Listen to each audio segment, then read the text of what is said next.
Right. Can you think of a third one you'd Lord like? of the Rings.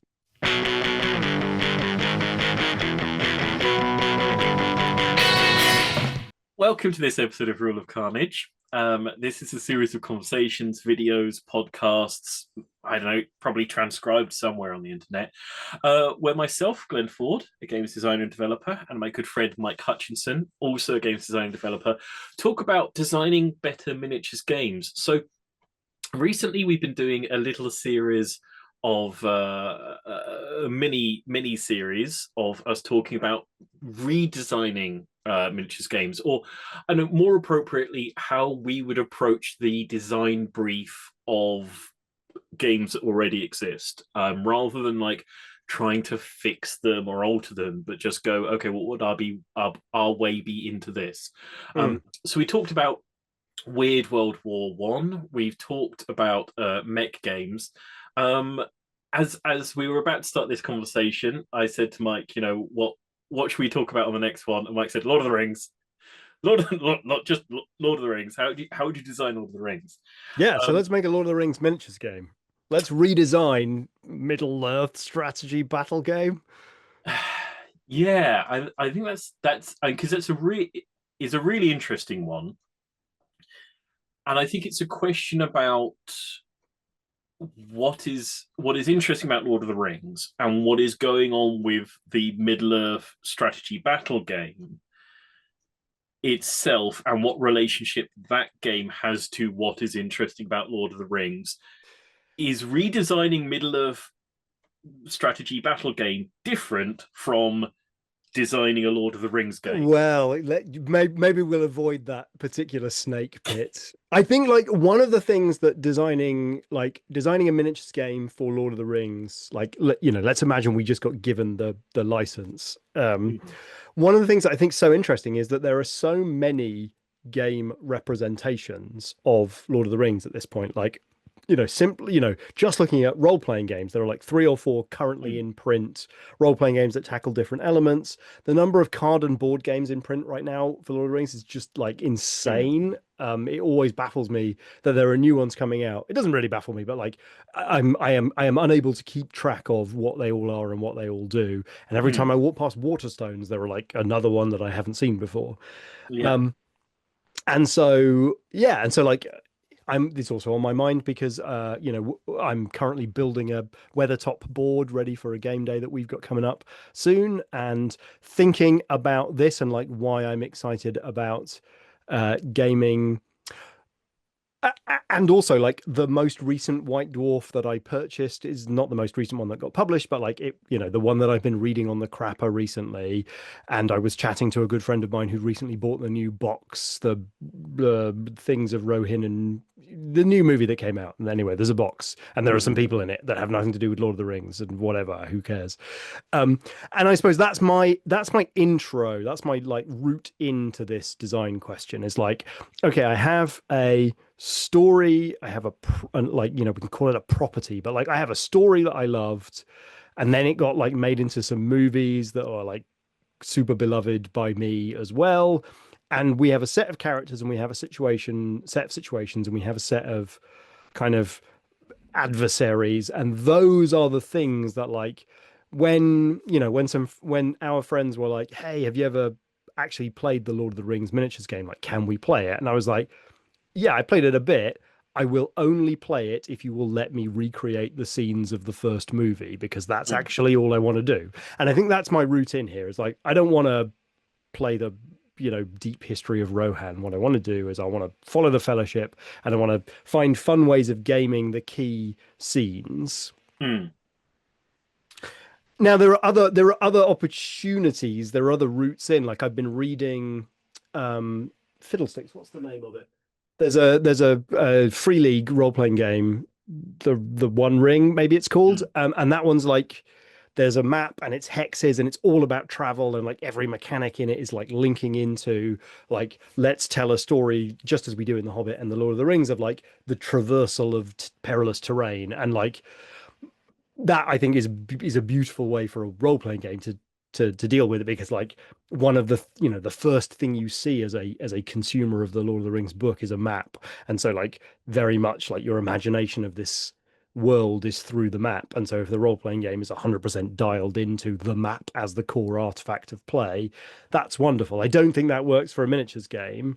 I think now I'm connecting to Weta Workshop, and it's like the thing that's exciting about the movies is the scenery and the verisimilitude of the the Mm. strange characters in it.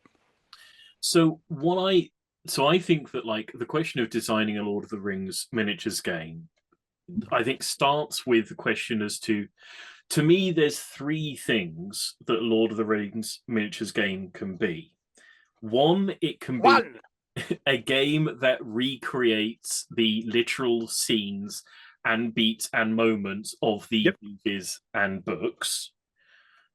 Two, it can be a game that allows you to go on a journey similar to the one that is in the books and the movies with a group of people similar to the ones that are in the books and the movies and experience similar experiences set in that world. Yeah.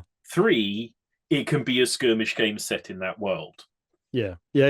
I'm cool with all these. And And actually, I the think question is, when the original Lord of the Rings miniatures game came out, like it definitely did the first and the third, and it didn't weirdly touch the second one. I don't think, did it?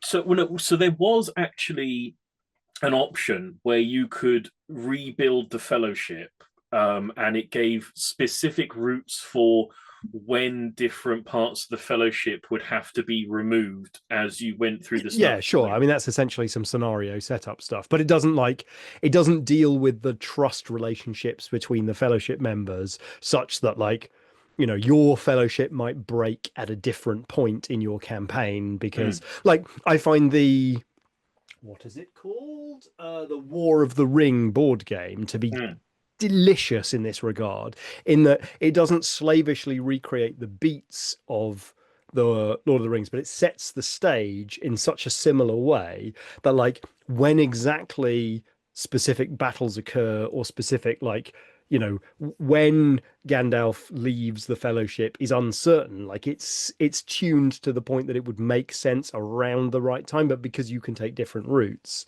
God, I love that game. It's so good. I can't believe it took me so long to play it. yeah, so I guess that's a question of like where you are going between option one and option two. Because, like I Hmm. say, in the GW Lord of the Rings, you could have a fellowship where Faramir was sent instead of Boromir. You could have a fellowship where Bilbo kept the ring and Gandalf was his companion instead of Frodo and Sam. And you Mm. could take that fellowship. You could have a fellowship where Saruman never discovered the Palantir, and so it's Saruman, is Yeah, or a part. fellowship that broke very early to like cause distractions and Yeah, so you could take a fellowship that was slightly different through the path of going into the mines of Moria and et cetera, et cetera. But you couldn't super go, okay, there's a ring. Someone's going to pick up the ring. That's where it's got to go to. Explore the on world. on your bike. Yeah, and go through it. And it's like, it is really interesting because, as you say, there are so many properties based in the world of the Lord of the Rings. And it's like, so there's a role playing, a video RPG that came out quite a while ago. And one of the first things that they said they had to deal with is that everybody wants to be a magic. There's always going to be somebody who wants to be a magic user. People who see Gandalf and see Saruman and go, I'm going to want that character." One of the problems is that in the Lord of the Rings setting, there's like 5 magic users in the. Yeah, there's like a limited number of immortal wizards. Yeah, You're not them. you just cannot be one of them. That is just not how it is going to be. And so they're like, okay, well, but you could be like a banner bearer, and banner bearers have like buff abilities and resist abilities, and it's kind of wizardy. It's like, okay, can you find a route in to going? Because frankly, GW just went, there's basically always a wizard on the table. There's a lot of magic users in GW's version of the Lord of the Rings, in a way that is not, I think, particularly representative of like Tolkien's world. Um, Right, and what you get is a lot of like heroic activities and people with like a lot more, you got people who shouldn't be skillful being very skillful, or people who should be skillful being insanely skillful, and then like lots of orcs and goblins that like don't matter and don't even get described in the book. Mm, Um, and so it's not like it's weirdly not a high fantasy sort of setting in the regards of like comparing it to like a Dungeons and Dragons, like skill list of like what's all the special powers that I've got.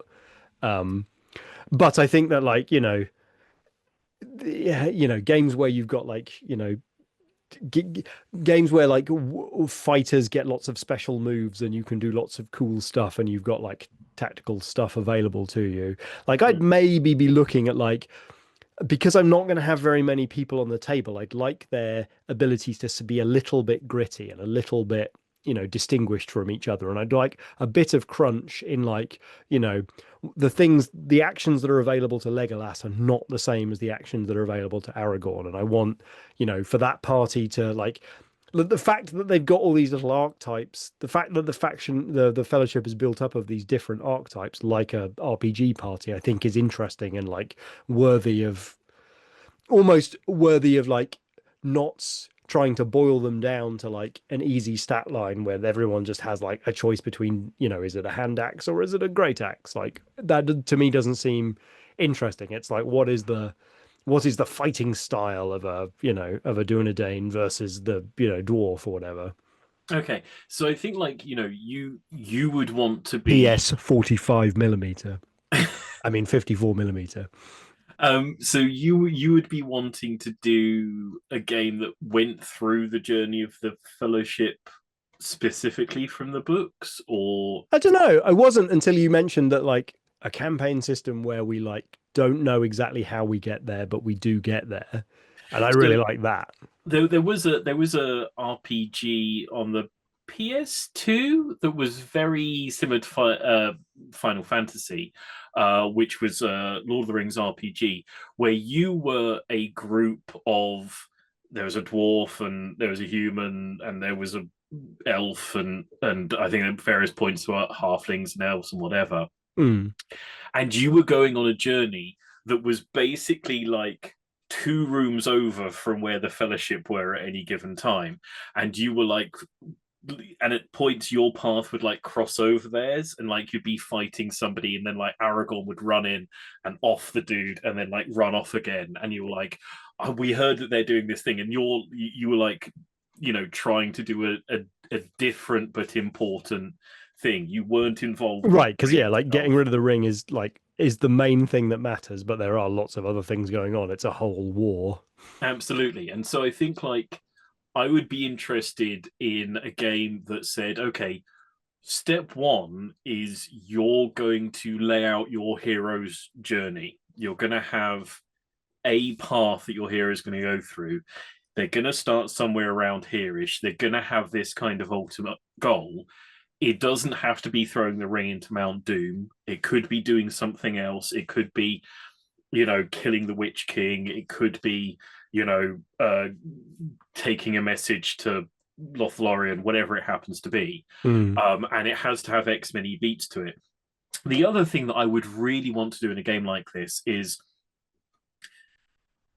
I wouldn't want the evil player to be a GM or a not really player, and I would want to give the evil player a reason to want to be the evil player, because I kind of feel like no. Yeah, and potentially make it very asymmetrical. Well, the thing that I was thinking of, I don't know if you've seen the other Lord of the Rings video game, the recent one that has the Nemesis system in it. Yeah, I've played a bit of that one.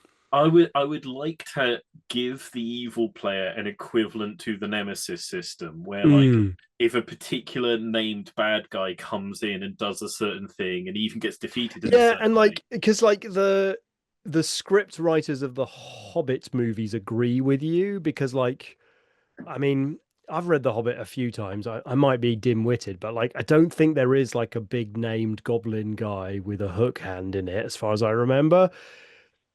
And Well, like no, that's because like the script writers agreed with you, and they're like, the thing that would be fun for the bad guy player to have is like a cool hook-handed goblin king. Like that'd be sweet. And like he'll turn up a couple times, and then we'll build a relationship between the goodies and the baddies, and it will feel a bit more like, you know, a Sauron or a Witch King of Angmar or something. It will be like a baddie that we actually care about because he turns up enough. yeah, no, absolutely, and the same is true in the original, Lord of the Rings films. There's no like, I don't think there's any Gothmog in the book. There's various like orc generals that are in the Lord of the Rings movies that are created by Peter Jackson because he needs you to be anchored in certain visual scenes in a way that you don't need to be anchored, in a narrative scene in the book. And so I think what I would want to do is have an asymmetrical like campaign system where the heroes are pretty much as good as they're ever going to get, like at the start of the game. And the evil player has a set of resources, that they can apply at a certain rate, but that their guys, through a sort of nemesis system, can actually change and learn and grow and become more powerful. Hmm. And so that it's much more like the hero player is suffering of basically a form of attrition to get through the journey. And And to they be occasionally, because I think it would be interesting, they occasionally get a bump, like they end up in, they end up in this in the elves forest and they get some magic items or something, but it's only stemming a otherwise pretty much linear descent in like, hopelessness and weariness and because one of the things that was sort of semi-famous about the original GW Lord of the Rings is that getting through the journey of the Fellowship was nigh on impossible.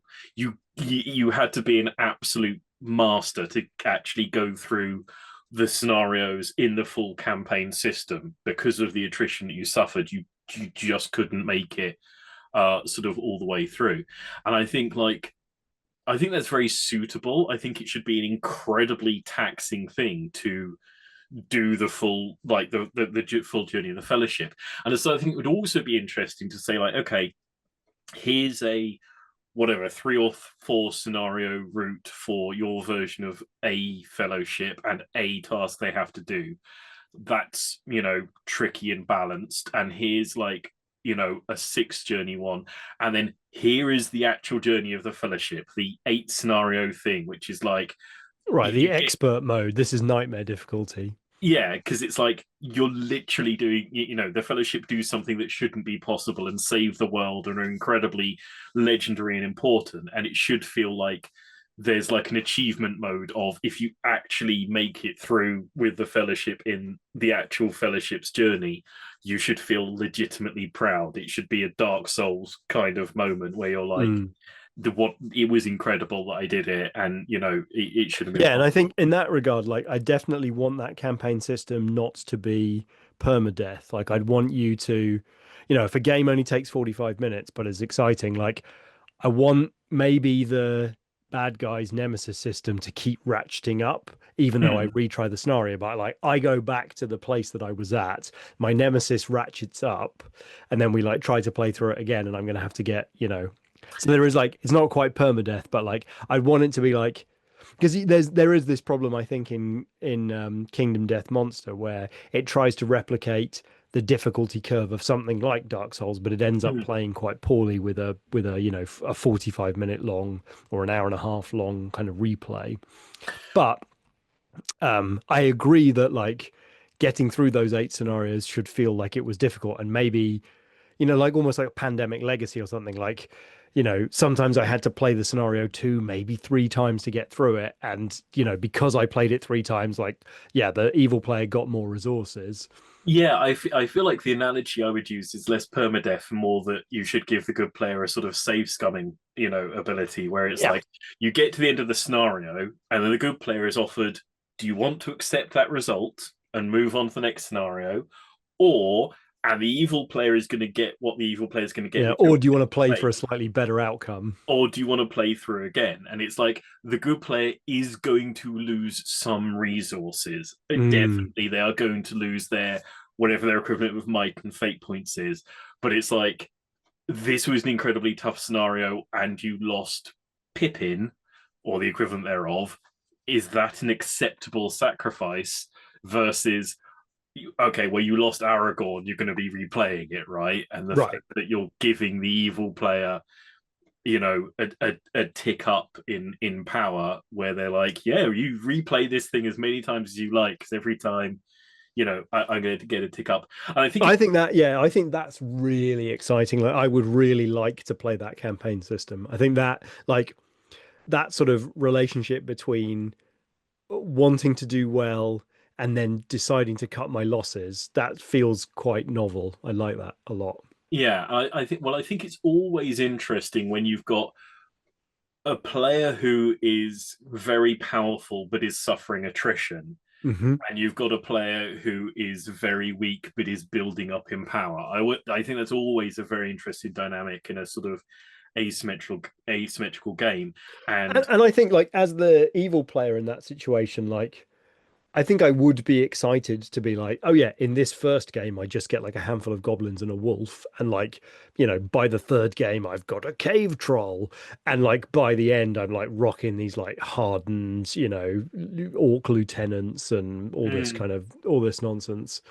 I think the tricky thing again, and this would be in a sort of like, okay, rather than it just being a theoretical sort of dream sequence, is making the hobby demands on the evil player not unpleasant or over demanding, which is quite difficult to achieve because classically it's like, okay, game one you're going to need like some hounds and farmer maggot because they're basically going through the fields in No, the no, I get it. I think, and I don't know if this is acceptable, but I think that like one of the pleasures in preparing for this Lord of the Rings game day is thinking about how I would recreate the physical locations. And I actually received a 3D printed weather top this week, and I'm looking at it, and it's a like a filament printed one, and it's got visible lines, and I'm like, I don't know, like this isn't actually like this isn't the Lord of the Rings board of my dreams. Like I'm maybe going to put aside a whole afternoon and just completely recreate this from like XPS foam, because I care a lot about whether this experience is going to feel like I want it to feel. What I'm leading up to is that, like, if the game is set up in such a way where it's like, you paint your fellowship and that's it. Like, you've got your 9 miniatures and that's all you're ever going to need. Like, each game, I'm the hero player. I'm preparing the next location. You're the evil player. You're preparing the next set of adversaries. And so, maybe part of this is like, partly it's like, well, do you want to play the evil or the bad guys? It's like, partly, do you want to be the person responsible for the scenery or not? See, my feeling is like what I would want to do is that the evil player has a set force list Mm. that they prepare like at the start of the game, and then that they like have scenario force building opportunities, and you're always going to be pulling from that original pool. So okay, it's a case of like the good player sure only has to do like 7 or 8 character models, whilst the evil player has to do like, it's hard to say what is like, gives you enough It's design space. something like 40, I would imagine.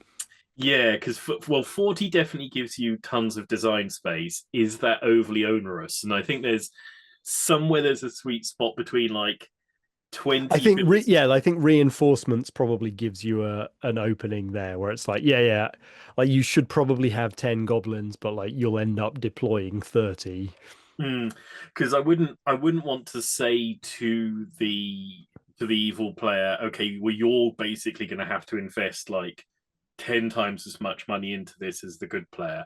And it's a lovely hobby idea to say, oh, well, okay, the good player keeps doing the locations, but you do. I feel that there might be a situation where the evil player goes, okay, well, here's the new 50 quid's worth of miniatures I've bought. And the good player goes, all right, I carved up some more foam. It cost me like £2.50 from my local B&Q. This is an entirely even experience. Enjoy. Yeah, Um, I don't know that I don't know that I perceive that as a concern or like as a calculation. I mean, it's That seems to me like, you know, as hobbyists, we do what we choose to do. And like, if I don't want to spend 50 quid on orcs, I'm like fishing out Hero Quest miniatures or whatever.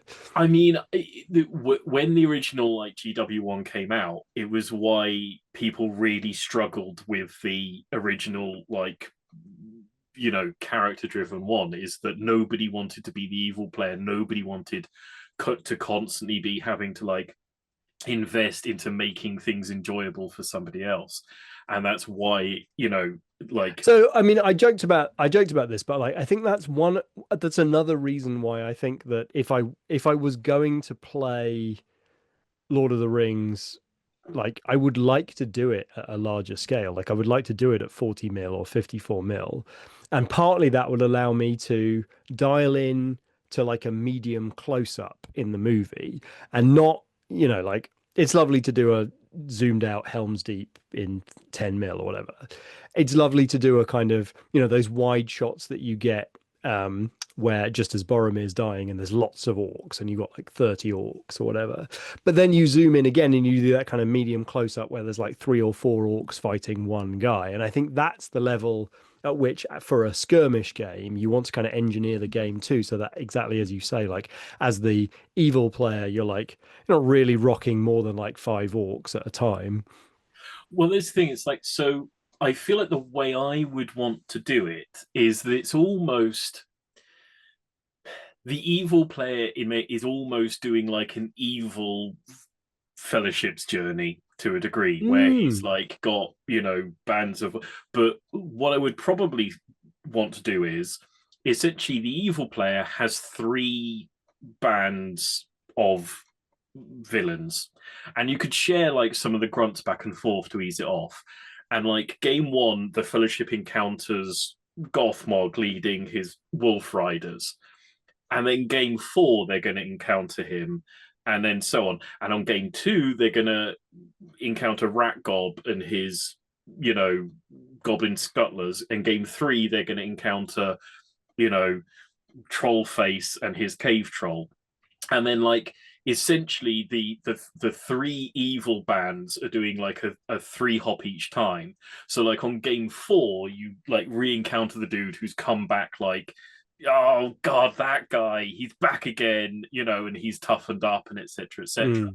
And so like you can have an evil player who needs to invest like roughly 3 times the investment, but like I say, you can figure it out, so you can have like minion bands that can go across from warband to warband, and he gets like a story with his guys in their advancement, and but he still gets to go like, well, these guys are kind of, there's almost like there's like a parallel thing where the good fellowship are going down their path, and it happens that Gothmog's like group of riders are doing a similar thing. Presumably on game two they're off like kicking in some wood elves or something, because they're the heroes of their own story. Yeah. Yeah. And I'd almost want to go like, what you can do is you can go on an evil like fellowship journey, and you can just have a group of evil guys, and then there are like a group of Yeah, riders their of job is Rohan. to like,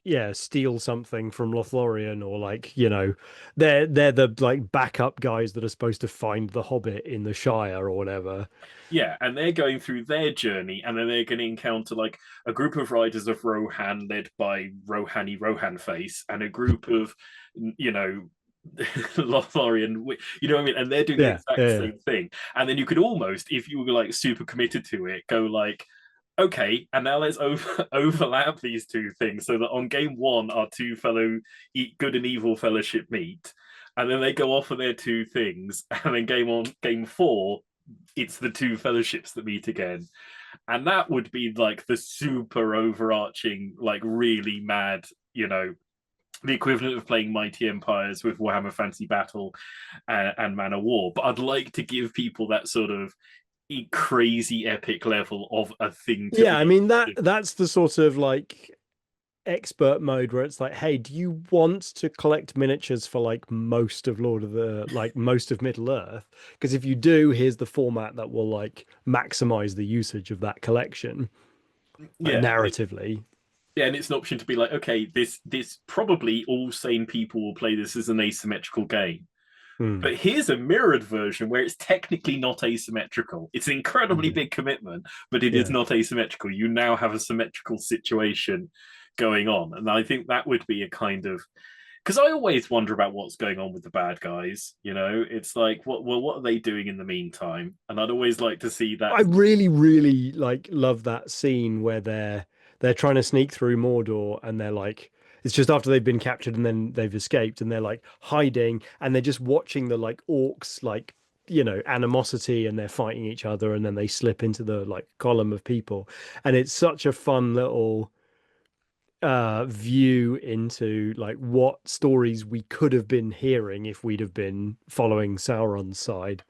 Yeah, absolutely. So I think like if I was designing a Lord of the Rings miniatures game, it would be about like finding a way of building parallel journeys. I would almost want it to be like, okay, the Fellowship are doing what they are doing. That is the, let's say, countdown timer of the world in which this game exists. They're Hmm. going to be here at this point and they're at that point, and if you play expert mode, you can do that journey. You now have like before you begin, you get together with your like long-term opponent and you plan a meandering journey that goes across and can cut like encounter come into Lothlorien just before or just after the Fellowship arrive or leave or whatever. Um, and then you've got to take your Fellowship through it or a dark version thereof. And I think what's interesting about this conversation is that we haven't talked at all about what the actual on the table skirmish game would look like, really, or need No, to look because I like. think I think we both know that like insert skirmish game here would mostly do the job. I I mean, mean, I think for me, like I've already said a little bit about how I think the skirmish game ought to focus um on the elements that make these like not very high fantasy ability characters different. And I think you've talked a bit about how it would be fun to have them at maximum capacity initially and then erode them down. Exactly how those mechanics get laid out, like insert any number of possible like skirmish systems. I don't think that's the interesting part. what I'd say is it's like I think this is the closest these conversations have been to an actual fix the problems with existing game in a Hmm. weird way. In that, I really like the Lord of the Rings system Mm. for playing a one-off game telling the story of a single scenario. It doesn't give you enough resources to actually play through any kind of campaign game with the Fellowship, and it's a bit heavy on the micromanagement for a large battle game. And so, I'm saying this because, like, at the table skirmish wise, I think I'd end up doing something very similar to. Oh right, yeah. No, I see what you're saying. Like to be yeah, in a very real way, this could just be like hey, we've just designed a house campaign system for Middle Earth strategy battle game, and we would just use the rules of that game because it's fine. And that would be how we'd resolve the tactical situation. Then we'd wrap it in this like campaign Yeah, narrative campaign wrapper. I think other than the fact that like you'd want to massively bump up the number of might and fate points that the heroes want to have like 20 might and fate and whatnot, because that was the problem with playing through as the Fellowship. You just got denuded of all of your Oh, resources. did they not get refreshed from game to game then? Well, it's that, and it's like getting through one of those scenarios without a single hero dying was now impossible. And yes, you didn't get all of your fate Oh, right, advice and because it's things. fucking coin flip system. Well, yeah, but but it Which, just like I'm not cross about that. Like it was a game designed to be like accessible for 9-year-olds, and it is, and it's good well, in that regard. it was a game designed so that every scenario was meant to be balanced on who wins or loses, which is great for a one-off game. But Right, but yeah, not but if you're trying to survive imagine the all the way Lord to of the the end. Rings, where in every single major scene, one of the members of the Fellowship actually dies. And imagine You how far bastard. through the three movies you'd get. Yeah, It's not far, I'll tell you that. yeah. Um, Yeah, I guess so. That's like, yeah. So part of this conversation is about like figuring out what it is. figuring out that the thing that we're excited about is the sort of larger framing of how Mm, this story would be told, and that actually how it would unfold on the table would need to be optimized to serve that larger arc that we want mm. to tell. Yeah, and I think in more general terms, I've approached this almost as how do you tell the hero's journey, Right. the overarching thing at the tabletop.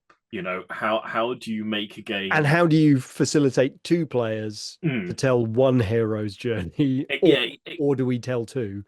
exactly, because that is genuine. I see quite a few narrative games that are very much like, okay, well, this is clearly about that guy, and I want to be that guy, but somebody's got to be that poor Right. soul. It's the Judge Dredd problem. Yeah, and a lot of those games just go, yeah, find somebody to be the whipping boy, force him to play the force that clearly nobody wants to play, Yeah. and tell him to suck it up.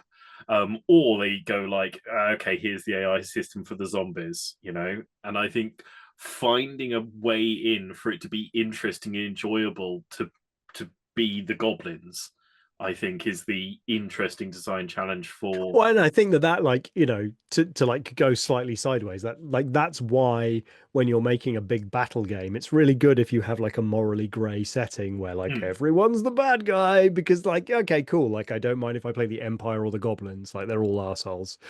Yeah, but that's kind of like it's wasting the joy of like running in and going raw. It's like the thing about the reason I said the Nemesis system is like I've watched a few clips of that game, and it looks so much fun to be the Nemesis when he turns up and goes like, Yeah, remember yeah. He me. has a little speech of like, oh, well, I killed you 6 times before, you little weenie. Yeah, no, exactly. It's like And you're like, yeah, you're gonna kill me again because I'm terrible at this game. remember me is for like a powerful and adversary, Yeah. the guy Yeah. who Yeah. like pulled the head off of Pippin in game 2, dropping in on game 5 and going right bitches, that's a fun Yeah. leading into how much fun that is to be. I think is something a lot of games miss, and I think it's a wasted opportunity. Hmm. I Excellent. I imagine a lot of people have imagined writing their own Lord of the Rings skirmish game. It's clearly a monolithic title in many of our fantasy journeys of readers and experiences and movie watchers and game players. Please swing down into the comment section. If you have imagined doing this, tell us, what you put in, what you designed, how you would differ or did differ from, the GW miniatures game is the main one. I think there was one like quite a while before that, but what do you think about the way that we've approached the problem? Do you think that we've like totally missed the ball by not talking about the actual on the table action, or do you agree that the overarching hero's journey is the interesting way to look at this?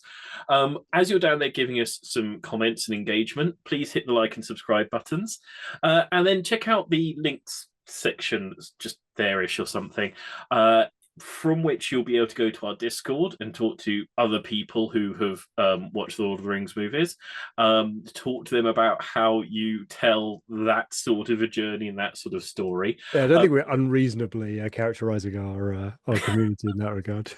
I'm going pretty light on the level Yeah. of commitment I think that you might find to it.